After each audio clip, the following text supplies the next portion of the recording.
안녕하세요. 간조박사 말씀입니다. 자, 오늘은 7-2회차 기초간호 문제를 풀어볼 예정입니다. 자, 17번 보시면 태반 만추르, 태반의 결손 여부를 확인하는 이유로 옳은 거. 우리가 이제 태반은 언제 나오나요? 태반 만출기에 분만 3기 때 나오는 건데 태아가 만출된 다음에 태반이 그 다음에 자궁에서 박리가 돼요. 그러고 태반이 떨어져 나오는 거죠. 자, 이때 태반을 꺼낸다고 확 잡아당기면 태반의 조직이 안에 조금이라도 남아있잖아요. 우리 태반은 혈관들로 다 이루어져 있기 때문에 출혈이 어마무시하게 되고요. 조직이 진짜 손톱만큼 조금이라도 남아있다. 이쪽으로 세균이 침입해서 감염의 위험성도 굉장히 높아지죠. 자, 그래서 3번이 정답이에요. 태반의 잔여물이 남아있는지를 확인하기 위해서다. 왜? 이게 남아있으면 출혈이나 감염의 위험성이 굉장히 높아지기 때문에 꼭 잘 확인해야 돼요. 18번 보시면 몰핀보다는 약효가 약하지만 진해 작용이 강해서 몰핀 대신 사용하는 약으로 옳은 거. 우리 진해 작용이 뭔가요? 기침을 억제하는 작용을 진해 작용이라고 하지요.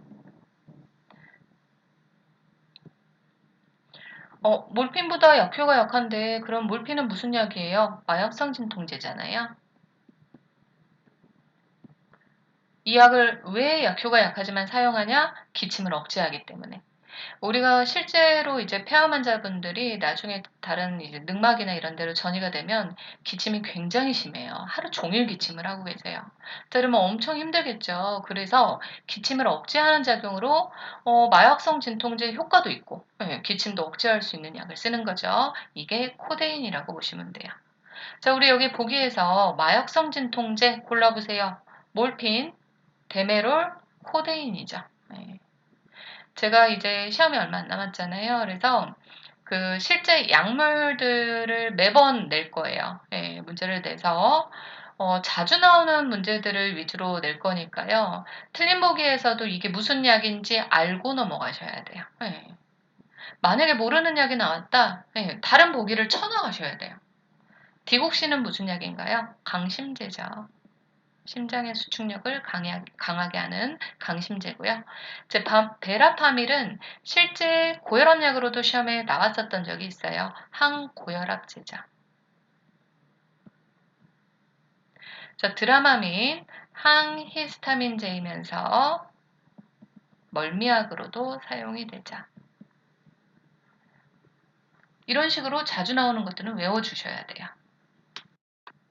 자, 19번 보시면 노인이 약물을 복용하거나 과량으로 복용할 경우 성인보다 약물 중독이 쉽게 발생해요. 그 주된 이유로 옳은 거 1번이 정답이네요. 예. 노인분들은 모든 장기나 이런 기능이 떨어져 있죠. 심장은 무슨 역할을 해요? 우리 몸에 필요 없는 약물이나 노폐물, 수분 이런 것들을 배출하는 역할을 하는데 이런 배설 능력이 떨어지다 보니까 몸에 축적이 되기가 쉬운 거예요. 예. 자, 그래서 1번이 정답이고요. 자, 2번이 정답이 되려면 간의 대사 능력이 감소하죠. 우리 간은 모든 대사작용을 일으키고 특히 약물에 대한 해독작용도 일으켜요. 자, 그렇기 때문에 나이가 들면 간의 대사 능력이 감소해서 해독 능력이 감소해요. 자, 그러면서 우리 몸의 약물 중독이 쉽게 발생한다고 보시면 돼요. 그래서 노인분들은요, 그 약을 쓸 때 조심해야 되는 게 이런 작용 때문에 약물의 효과가 늦게 나타나고 부작용도 늦게 나타나요. 약물의 효과가 늦게 나타나니까 어떻게 해요? 뭔가 약의 효과가 없나 보다 하고 이 용량을 늘려버리면 나중에는 이런 것들이 배출이 안 돼가지고 몸에 엄청 쌓이는 거죠. 특히 이제 치매 환자분들 같은 경우에 처음에 환경 적응이 안 되니까 밤에 특히 증상이 심하잖아요. 석양증후군이라고 해서 밤에 막 소리 지르고 과격한 행동하고 난리를 쳐요. 그럼 옆에 환자분들도 못 주무시니까 향정신성 의약품이나 이런 수면제를 막 과잉 처방을 해요. 근데 약효가 바로 안 나타나죠. 그러다가 2, 3일 뒤에 몰아서 하루 종일 주무시는 거예요. 그래서 약을 쓸 때 굉장히 주의해서 약을 써야 된다고 보시면 돼요. 자, 20번 보시면 결핵 환자의 물품 중 침구나 의류 등의 소독 방법으로 옳은 거 3번이 정답이죠. 일광소독이죠. 자, 우리가 태양광선 중에는 자외선, 적외선, 가시광선이 있는데 특히 자외선이 살균작용, 건강선, 뭐 도르노선 역할을 한다 그랬잖아요. 그래서 자외선에 의해서 살균작용을 하고요. 자, 아니면 뭐 혼이불을 자주 소독해서 교환해 주는 거죠. 21번 보시면 성인의 일일 정상 소변 배출량으로 옳은 거 2번이 정답이죠. 1500에서 2000cc 하루당. 시간당으로 했을 때는 50cc 이상일 때를 정상 소변량이라고 하죠. 문효는요. 하루당 100cc 이하일 때를 문효라고 하고요. 우리 실제 핍뇨가 시험에 가장 많이 나온다고 그랬죠. 그래서 하루당 4,500cc 이하일 때 그리고 그 시간당은 30cc 이하일 때를 핍뇨라고 하고요. 자, 단뇨는 하루당 소변량이 2500cc 이상일 때를 단뇨라고 한다 알고 계시면 돼요. 이거는 요점 정리가 앞에 사회 부분에 돼 있죠. 자, 22번 보시면 분만 후 8시간이 지난 산모에게 회원부 통증 호소시 간호로 옳은 거 그동안에는 좌욕이 시험에 많이 나왔었다가 작년에 이 시험 문제가 나왔던 것 같아요. 그래서 3번이 정답이죠. 우리 진통 분무약 뿌려주면 안 되고요. 네.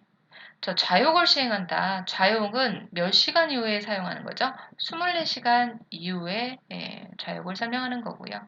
5번의 열램프도 좌욕학원에서 회음 부위에 대주는 권열요법이잖아요. 그래서 이것도 24시간 후에요. 자, 우리가 24시간 이내에 출혈 방지, 부종 방지, 통증 방지를 위해서 대줄 수 있는 건 얼음 주머니죠. 그래서 24시간 이내에는 물론 뭐 따뜻한 걸 대주면 통증 감소, 부종 감소 효과도 있지만 혈관이 이완돼서 그 부위가 출혈이 일어날 수 있기 때문에 24시간 이내는 얼음 주머니를 대어준다고 보시면 돼요. 그러면 선생님 실제 산부인과에 갔을 때 이렇게 얼음 주머니 대주나요? 아니요, 이건 시험용이고 거의 얼음 주머니를 대주지 않고 그냥 진통제로 많이 주죠. 복부 마사지 아니죠. 23번 보시면 40세 남자 환자가 머리와 목, 팔 한쪽 전부 그리고 가슴과 배에 화상을 입었다. 몇 프로 화상을 말하는 것인가? 우리가 화상의 넓이 계산은요. 이 머리와 목 부분이 몇 프로예요? 9%예요. 그리고 한쪽 팔마다 몇 프로예요? 9%예요.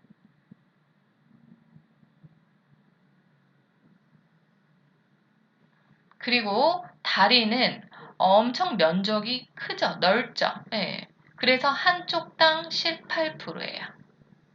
내 팔 두 개를 합친 면적이라고 보시면 돼요. 예. 18%. 자, 그리고 가슴과 배 앞쪽, 앞판 18%예요. 자, 등 쪽, 뒷판 18%예요. 그리고 여기 음부가 1%예요. 그래서 총 100%죠. 자, 그런데 여기에서 질문은 자, 머리와 목, 그리고 팔 한쪽 전부, 그리고 가슴과 배예요. 그러면 18 플러스 18은 36이겠죠? 그래서 4번이 정답이 되겠네요. 자, 24번 보시면 연결돼서 문제를 한번 내봤어요. 자, 양팔과 하지 전체의 화상을 입은 환자가 양팔이면 몇 프로라고요? 한쪽 팔이 9% 9%니까 18%고요. 하지 전체래요. 18, 36%. 예. 그러면 도합 54%면 어마무시한 거네요. 예. 하지 전체의 화상을 입은 환자가 응급실에 내원했다. 다음 중 즉각적으로 시행해야 될 간호로 옳은 거 1번 보시면, 물론 이 정도의 체액 손실이 있으면 호흡곤란도 나타날 수도 있어요. 내 몸 안에 체액이 부족한 상태로 산소 이동이 안 되니까. 자, 그런데 기도를 확보한다, 호흡을 사정한다, 기도 유지라고 나오면 뭐로 많이 나오냐면 안면 화상으로 나와야 돼요. 문제가 보통. 안면 화상. 그래서 얼굴과 목 부위에 이 화상을 입었다. 그러면 기도가 좁아져서 호흡곤란이 발생할 수 있기 때문에 기도 확보하고 호흡 사정하고 산소 공급해준 거 이런 것들이 들어갈 수 있어요. 자, 그런데 여기서는 지금 이 체액이 많이 부족한 상태잖아요. 왜?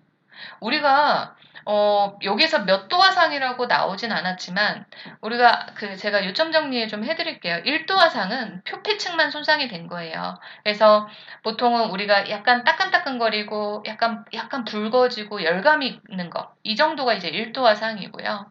2도 화상은 표피 전층과 진피 상당 부분까지 손상된 게 이제 2도 화상이에요. 네. 자, 진피층 상단 부분까지 다 손상이 되다 보니까 통증이나 부종이나 발적이나 이런 것들이 굉장히 심하면서 추가로 뭐가 생기기 시작해요? 수포가 나타나는 게 이제 2도 화상인 거죠. 자, 그리고 3도 화상이 표피, 진피, 그리고 피하 지방층까지 다 손상된 게 이제 3도 화상이죠. 근데 2도 화상에서도 주의할 게 뭐냐.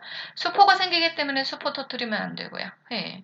자, 특히 이렇게 체표 면적의 30% 이상이 이렇게 화상으로 인해서 침범이 되잖아요. 우리 몸의 체액 손실이 굉장히 많이 돼요. 예. 그렇기 때문에 심한 탈수, 화상으로 인해서 나타날 수 있는 쇼크가 뭐였죠? 앞에서 배운 거 저혈량성 쇼크에 해당될 수 있어요. 그래서 빨리 뭐 해야 돼요? 입원해가지고 수분과 전해질을 꼭 공급을 해줘야 되는 거예요. 그래서 쇼크에 대비해서 수분과 전해질을 공급해주는 게 먼저 들어가야 되겠네요. 우리 화상 부위에 얼음 주머니 적용해도 되나요? 안 돼요. 저체온을 유발할 수 있고요. 순환장애.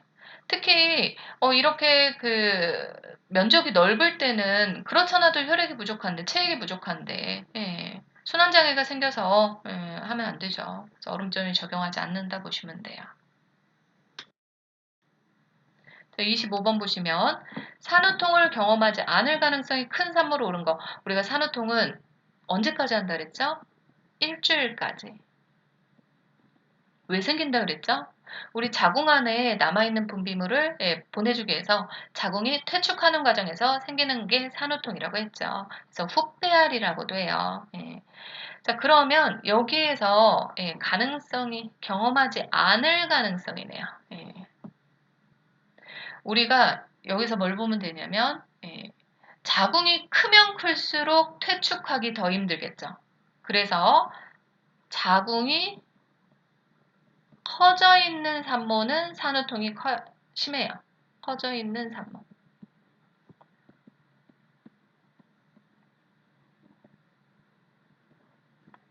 자, 그리고 인공수유보다 모유수유모.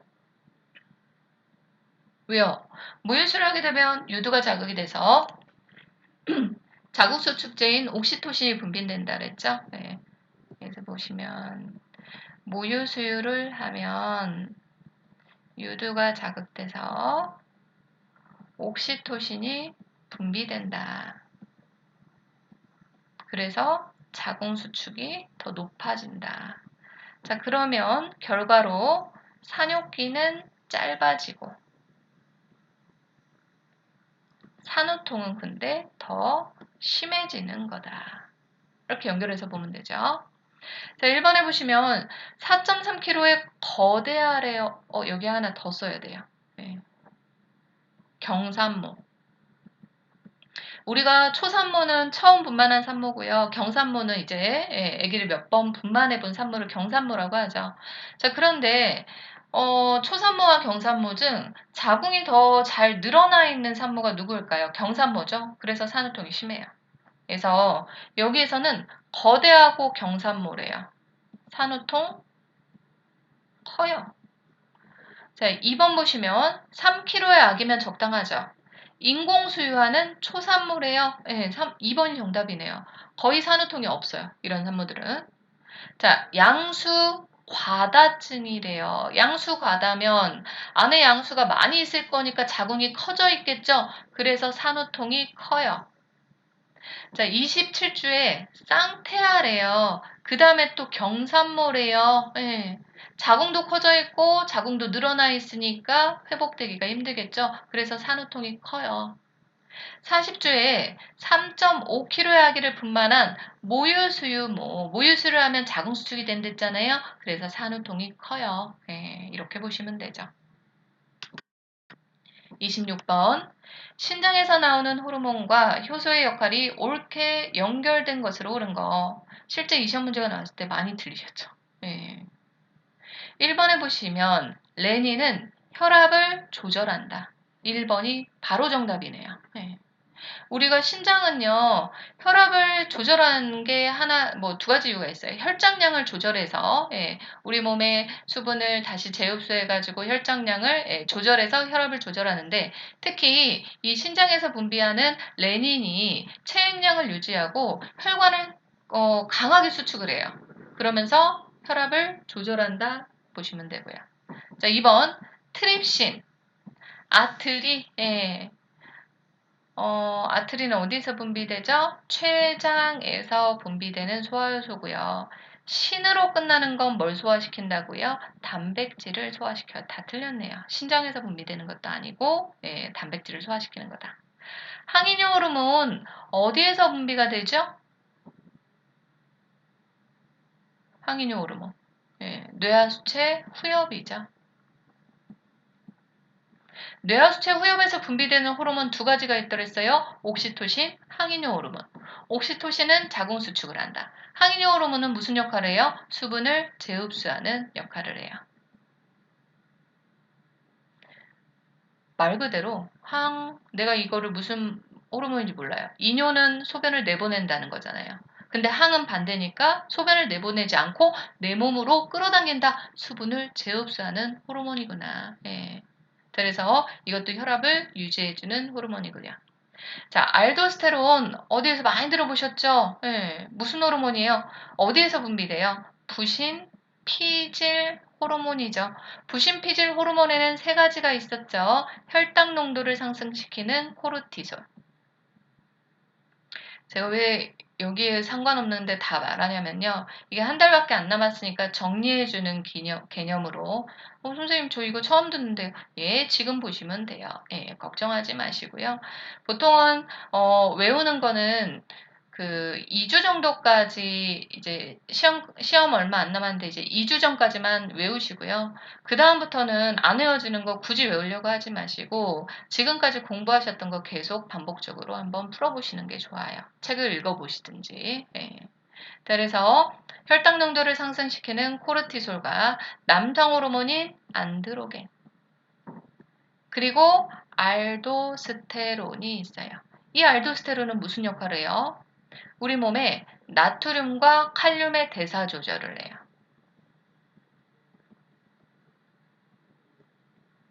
그래서 나트륨을 세포내로 이동시키고 칼륨을 배출시키는 호르몬이 알도스테론이죠.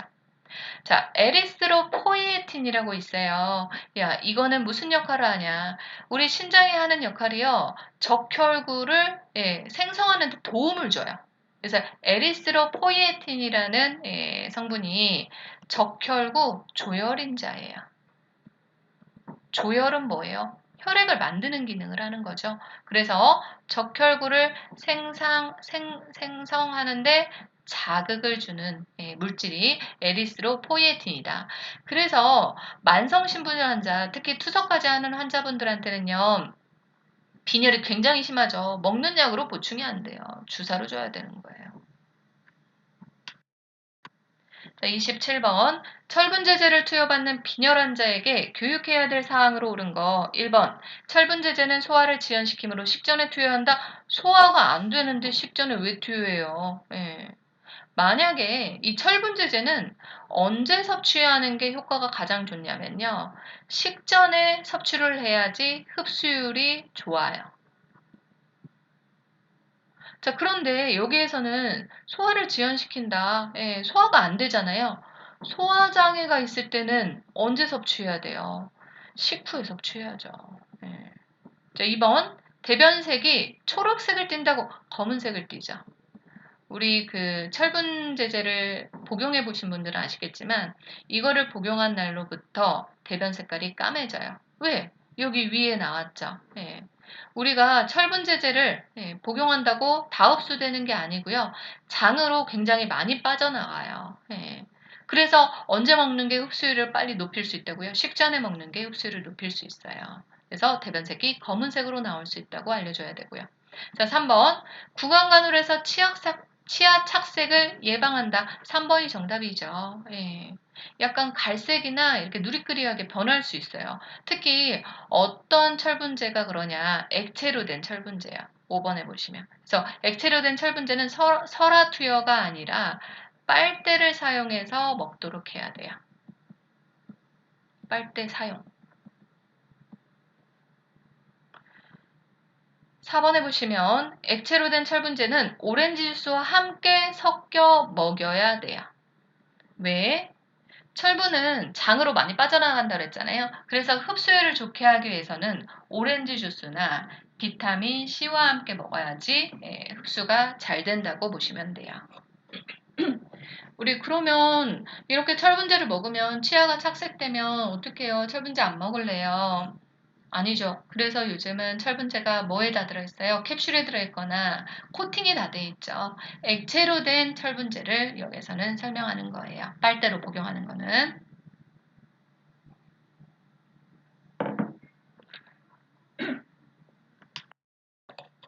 자, 28번 보시면 판막교환술을 받은 환자가 항응고제를 복용하고 있다. 무엇을 가장 중요하게 주의해야 되는가? 우리가 항응고제가 뭐냐면요.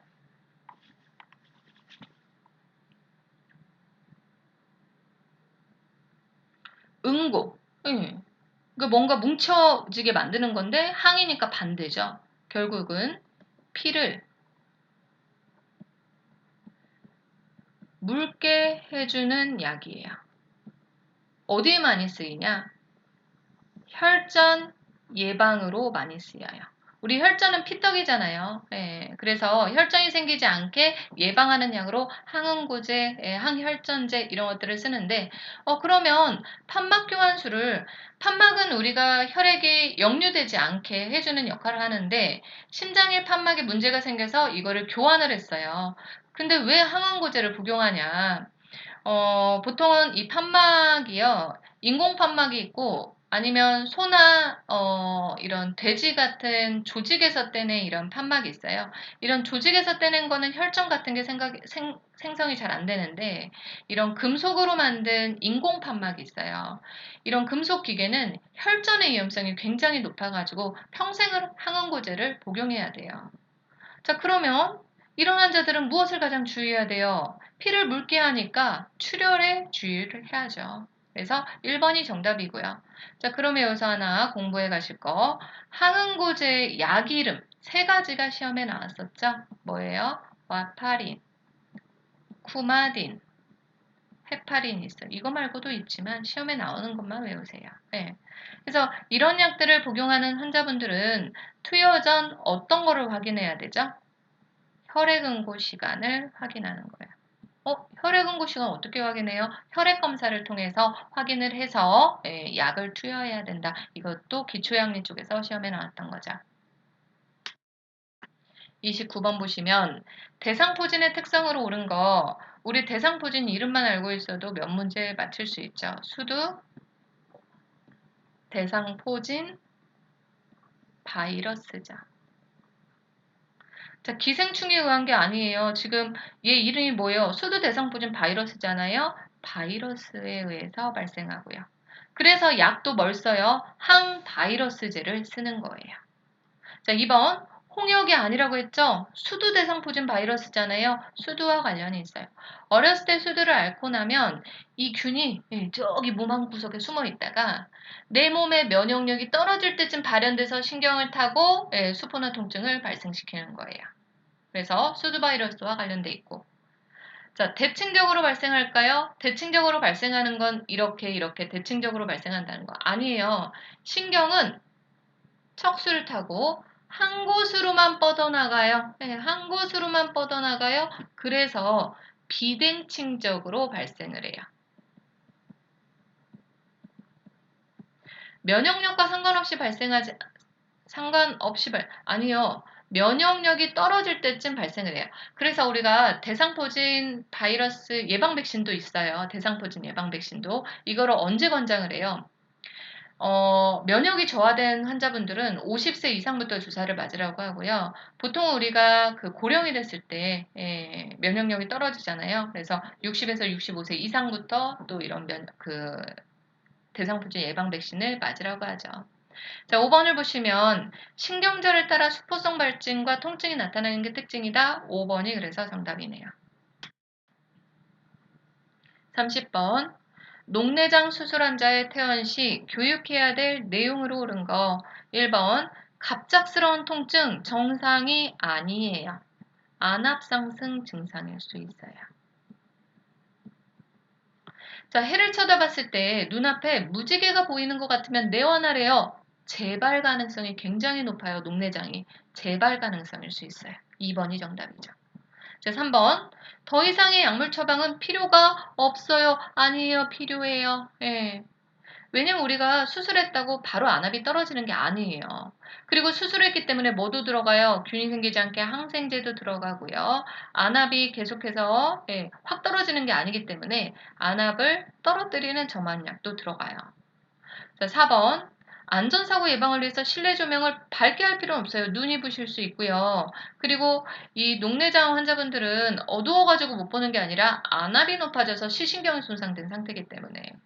자, 머리를 숙이고 다니면 우리 머리가 피로 몰리겠죠. 그래서 압을 높아지는 안압 상승 자세 하면 안 돼요. 복압 높이는 자세도 안 되고요. 31번. 전염성 간염 하나를 간호할 때 유의사항으로 옳은 거. 전염성 간염은 무슨 형 간염? A형 간염이죠. B형 간염이 혈청성 감염이고요. 혈행성 감염. 자, 1번 보시면 철저하게 격리하고 격리는 맞아요. 고지방식이가 아니죠. 간염 환자는 저지방식이죠. 2번, 식기를 구별하고 음식을 같이 먹지 않아야 될까요? 예, 맞아요. 왜냐면 A형 간염은 오염된 혈액을 통해서도 감염이 될 수 있지만 주의 감염 경로는 오염된 음식이나 물을 통해서 감염되는 거죠. 그래서 2번이 정답이고요. 자, 3번, 혈액을 통해서도 감염되니까 당연히 오염된 주사바늘을 통해서도 감염이 되겠죠. 그래서 사용한 주사바늘 소독 후 재사용 아니에요. 일회용으로 사용하고 폐기해야 돼요. 4번 수분 섭취 감소시킬 필요 없죠. 자, 5번 고단백 손상된 간세포를 재생시켜주기 위해서 고단백 열량 섭취용으로 고탄수화물 또 나왔네요. 저지방이죠. 32번 보시면 침 적용 시 방법으로 옳은 거. 자, 유침 시, 유침, 자침. 그래서 침을 놓고 있을 때는 몇 분을 유지해요? 15분에서 20분을 유지해요. 우리 15분에서 20분짜리 또 뭐가 나왔었죠? 유침 시간. 건열요법 시간이에요. 건열요법이 뭐예요? 히트램프, 열램프. 분만하고 나서 좌욕하고 나서 대주는 열램프가 15분에서 20분 대주는 거였죠. 그리고 통목욕도 20분을 넘기지 않는다. 그리고 미온수 마사지 이런 것들도 20분이었던 것 같아요. 그래서 유침 시간은 15분에서 20분으로 유지하고요. 자, 체위를 자주 변경시키나요? 안 돼요. 만침이나 절침이 생길 수 있어요. 만침이 뭐예요? 침이 구부러지는 거, 절침은 절단되는 거. 침이 구부러지고 절단될 수 있기 때문에 한 자세를 유지해야 되는 거고요. 자, 훔친 시 제거 전 상체를 올린대요. 훔침은 증상이 뭐예요? 어지럽고 이런 증상이 나타나는데 어지러운데 머리를 세워두면 어떡해요. 그래서 반듯하게 눕히고 즉시 침을 빼야 되겠죠. 자, 4번 침을 알코올로 닦고 그냥 재사용하면 안 되죠. 어떻게 해야 돼요? 알코올로 닦은 다음 무슨 멸균 방법 많이 사용해요? 고압증기 멸균에서 사용하는 거다. 발침 시 알코올 솜으로 지그시 누르면서 빼줘요. 5번이 정답이 되겠네요. 33번 보시면 자연과 호흡하고 심신의 안정과 조화를 유지시켜주는 것으로 옳은 거 양생이지요. 자, 양생은 몸을 튼튼하게 하고 병이 생기지 않게 오래 살기 위해서 자연에 순응을 해라. 예. 그리고 음식 조절하고, 예. 생활 규칙적으로 유지하고, 이렇게 해야지 몸이 튼튼해진다. 이게 양생인 거죠. 예. 추노요법은 우리가 안마 지압요법이라고 하는데, 손이나 이런 것들을 이용해서 뼈를 당겨가지고 교정하는 치료법이죠. 부항은 부항 안의 공기를 제거해서 음압을 발생시켜서 충혈을 일으키는 거. 한증은요, 한증막 생각하시면 돼요. 땀을 나게 해서 체중이나 노폐물을 체중 감소시키고 조절하고 노폐물을 배설해서 병을 고치는 게 한증이죠. 구법은 뜸을 말하는 거죠. 보통 이 쏙 같은 약물을 태워가지고 온열을 가해서 치료하는 게 구법이다. 34번 보시면 치아후식증을 예방하는 방법으로 옳은 거. 올바른 칫솔질 맞지요. 저작 운동을 감소시키면 안 돼요. 저작 운동을 증가시켜야 돼. 우리 씹으면서 청정작용이 일어나는 거니까. 자, 불소의 국소도포 맞지요. 올바른 칫솔질 2번이 정답이네요. 치면 열구전색 맞나요? 맞아요. 치면 열구전색은 이 충치가 생길 만한 부위의 홈을 메워버리는 거죠. 자, 타액의 당질을 감소시켜야 되겠죠. 우리 충치가 많이 생기는 가장 큰 이유니까. 자, 3번. 부정교합의 교정은요, 이거는 뭘로 들어가야 될까요? 구강질환을 예방하기 위해서로 들어가야 되겠네요. 구강질환을 예방하는 방법으로 교정을 하는 거다. 치면열구전색은 맞다고 그랬죠. 자, 식이조절 맞아요. 근데 식이조절을 어떻게 해야 돼요? 타액당질 감소시켜야 돼요. 그래서 저탄수화물, 칼슘이 많은 음식 섭취, 그리고 그냥 음료수보다는 과일과 야채 생으로 된 거를 씹음으로써 치아의 청정작용을 일으키는 저작 운동을 하라고 했죠. 자, 그리고 타액 분비를 저하시키면 안 돼요. 증가시켜야 돼요. 그래서 우리가 침으로 꿀꺽꿀꺽 삼키면서 청정작용을 일으키는 거니까. 35번 보시면 임플란트 시술 후 환자에게 알려주어야 할 주의사항으로 옳은 거 1번 임플란트 치아는 의치보다 씹는 기능이 약하지 않아요. 치아와 굉장히 흡사해서 저장력이 뛰어나죠. 그리고 미적으로도 굉장히 틀니보다는 좋죠. 자, 2번 임플란트는 치석과 치균 세균막이 생겨요. 그래서 치아 관리 잘 해주셔야 되고요. 특히 임플란트 주위염이라고 하죠. 이런 것들이 쌓이면 주위염이 생길 수 있는데 주위염이 뭐예요? 말 그대로 임플란트 주위에 염증이 생기는 거예요. 자, 3번 임플란트 시술 후 다음날 일반 식사 아니에요. 보통은 이제 지혈이 되면 시술 후에 식사가 두세 시간 뒤에 가능한데 일반 식사는 아니고요. 부드러운 유동식 위주로 5일 동안 식사를 하고 단 자극적인 음식이나 뜨거운 건 피해야 되겠죠. 출혈의 위험성이 있으니까. 자, 4번에 보시면 임플란트 시술 후 다음날 사우나나 운동 안 돼요. 보통은 2, 3일간 피하도록 한다. 자, 고정체. 보통 우리가 임플란트를 그냥 바로 박는 게 아니고요. 치아를. 잇몸뼈 안에 고정을 해야 돼요. 그래서 고정체가 뼈에 고정되기까지는 6개월이 걸려요. 그래서 임플란트 시술을 한다고 바로 내가 이걸 할 수 있는 게 아니죠. 굉장히 오랜 시간이 걸리죠. 36번 보시면 보건교육 시 교육자가 피교육자에게 지식을 직접 가르치며 설명하는 강의의 장점으로 옳은 것. 1번 학습자의 자율성이 최대로 보장되나요? 학습자의 자율성은 없어요. 교육자가 일방적으로 학습자에게 설명하는 방법이니까 개인차나 자율성 고려할 수 없어요. 자, 2번 짧은 시간에 많은 양의 지식 전달이 가능하다. 2번이 정답이죠. 제가 지금 하고 있는 것도 강의잖아요. 자, 3번 학습자를 수동적으로 만들어요. 참여를 못해요. 자, 그래서 이런 학습자의 문제점을 해결해주는 능력이 좀 떨어지죠. 자, 4번. 학습자의 의견 반영되지 못해요. 일방적이라고 했잖아요. 5번, 학습자의 개인별 성향도 고려할 수 없다. 자, 그러다 보니까 대상자 모두를 또 만족시키지 못해요. 제가 이렇게 강의를 열심히 한다고 해도 모두를 만족시킬 수는 없는 거예요. 37번 보시면 집회에 참여자 수가 많을 경우 몇 개의 소분단으로 나누어 토의한 후 다시 전체 회의에서 종합하는 보건교육 방법으로 옳은 거. 참여자 수가 많대요. 그래서 분단으로 나뉜대요. 분단 토의죠. 네. 이거를 다른 말로 뭐라고 해요? 버즈 세션이라고 하죠. 네.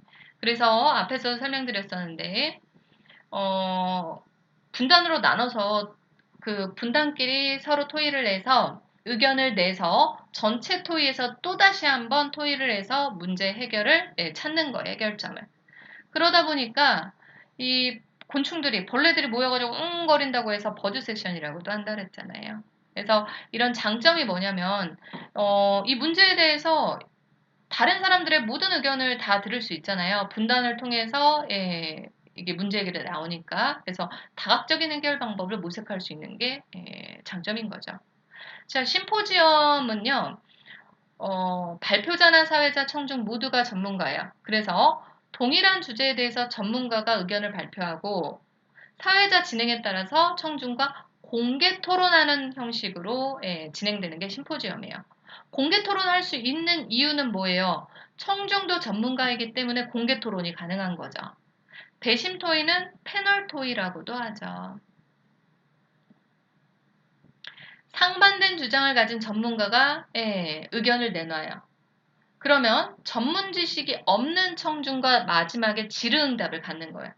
자, 그러면 청중은, 아, 나는 이 의견만 생각했었는데, 저런 의견도 있었구나. 반대 의견도 들으면서 굉장히 폭넓은 이해를 할 수 있는 거죠. 그래서 전문 지식이 없는 청중과 질의응답을 한다, 배심토의. 전문가인 청중과 공개 토론한다, 심포지엄이라고 보시면 돼요. 자, 그룹 토의는 저번 시간에 풀었었죠. 그룹 토의는 다른 말로 집단 토의라고도 하죠. 그래서 소수의 인원들로 구성된 동질적인 학습자들이 동질적인 문제를 가지고 문제를 해결해가는 방식이에요.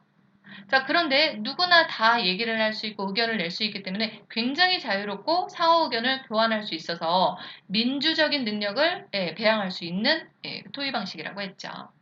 자, 시범은 말이나 토의로 불가능한 기술의 습득, 뭐 인슐린 주사 방법을 배운다든지 아니면 복막 투석 방법을 배운다든지 이런 것들을 가르치는 게 시범이라고 보시면 돼요. 38번 보시면 세계보건기구가 규정한 1차 보건의료 내용 9가지에 관한 설명으로 옳은 거. 1번 급수 공급이 아니죠. 우리가 만약에 물로 나오면 안전한 식수로 나와야지 그냥 급수는 그냥 물만 끌어당기는 거잖아요. 급수 공급이 아니에요. 그래서 여기에서 적절한 영양 증진이라고 나왔기 때문에 식량이라고 나와요. 식량 공급과 적절한 영양 증진. 그리고 가족 계획을 포함한 모자 보관. 계절병이 아니죠. 우리가 그 풍토병이죠. 감염병 관리에서 중요한 게 또 풍토병 관리죠. 풍토병이 뭐예요? 특정 지역에 사는 주민들에게 지속적으로 발생하는 감염병, 전염성 질환을 말해요. 그래서 지금 이제 WHO에서도 코로나를 풍토병으로 뭐 지정해야 된다 이런 말들이 계속 나오잖아요. 자, 4번. 모든 의약품을 보급할 수는 없어요. 필수 의약품, 기본적인 의약품만 공급하고요.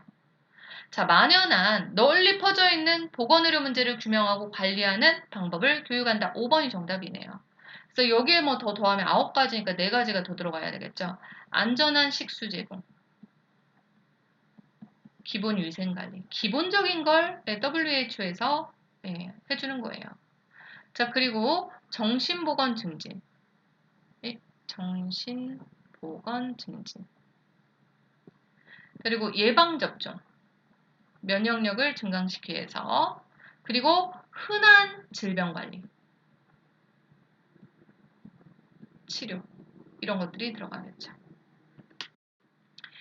글씨가 엉망이라도 제가 정리를 나중에 해드리겠습니다. 자, 39번 보시면 지역보건법에 제시된 보건소의 기능 및 업무로 옳지 않은 것. 네. 1번이 정답이죠. 이걸로 틀린 보기로 굉장히 많이 나와요. 훈련이라고 나와서 틀려요. 네. 우리가 보건요원, 우리 뭐 의사나 간호사나 간호조무사나 이런 사람들 훈련을 해주진 않아요. 보건소가. 제가 비슷한 걸 봤는데요. 보건의료인이나 보건의료 기관에 대해서 지도하고 업무를 잘하는지 관리하고 육성하는 거지 훈련을 시켜주는 건 아니에요. 보건소에서 불시로 병원에 나와요.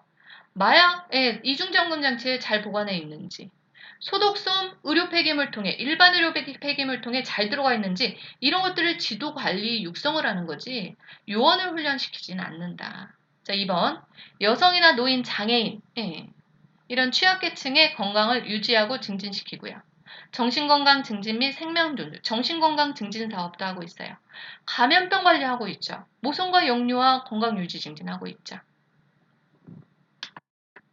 40번 시범교육을 준비할 때 중요하게 고려해야 될 사항을 옳은 거 1번 과거의 내용을 하면 안 되죠. 가장 최근, 최신의 내용을 중심으로 교육하고 이해하기 쉽도록 해야 돼요. 자, 2번 중요한 부분은 확실히 처음부터 집중하도록 반복하지 않는다. 아니에요. 중요한 부분은 반복해줘야 되겠죠. 자, 3번 시범에 사용할 기구 미리 준비해놔야 돼요. 3번이 정답이죠. 그래서 미리 준비해서 가까운 장소에 정돈해놔야 되겠죠. 단상은 잘 보이는 곳에 준비해야 돼요. 잘 보이는 곳에 준비한다. 자, 사람은 많을수록 좋지 않아요. 시범은요, 직접 보여주고 이런 것들을 잘 이해했는지 봐야 되기 때문에 많으면 안 되죠. 41번 우리나라 노인장기 요양보험 제도의 서비스 대상자는 노인장기 요양보험 서비스 대상자는 65세 이상이거나 65세 미만인 자는 노인성 질환을 갖고 있어야 돼요. 자, 그래서 일상생활이 어려운 자가 해당이 되죠. 자, 그러면 여기서 노인성 질환은 뭘 말하는 거예요? 치매, 알츠하이머, 뇌출혈, 뇌경색 이런 것들을 이제 뇌졸중 중풍이라고 하죠. 그리고 파킨슨 질환. 이게 대표적이죠. 그래서 지금 60세예요. 근데 결핵은 노인성 질환이 아니죠. 자, 2번에 보시면 50세예요. 파킨슨병. 일생생활 수행이 어렵대요. 2번이 정답이네요. 이거는 노인성 질환에 들어가는 거니까. 40세. 당뇨병이라서 안 돼요. 시각장애 안 되고 조현병에 해당 사항이 없죠. 그래서 여기까지 잘 들으셨다면 구독과 좋아요 부탁드리고요. 오늘도 고생 많으셨습니다.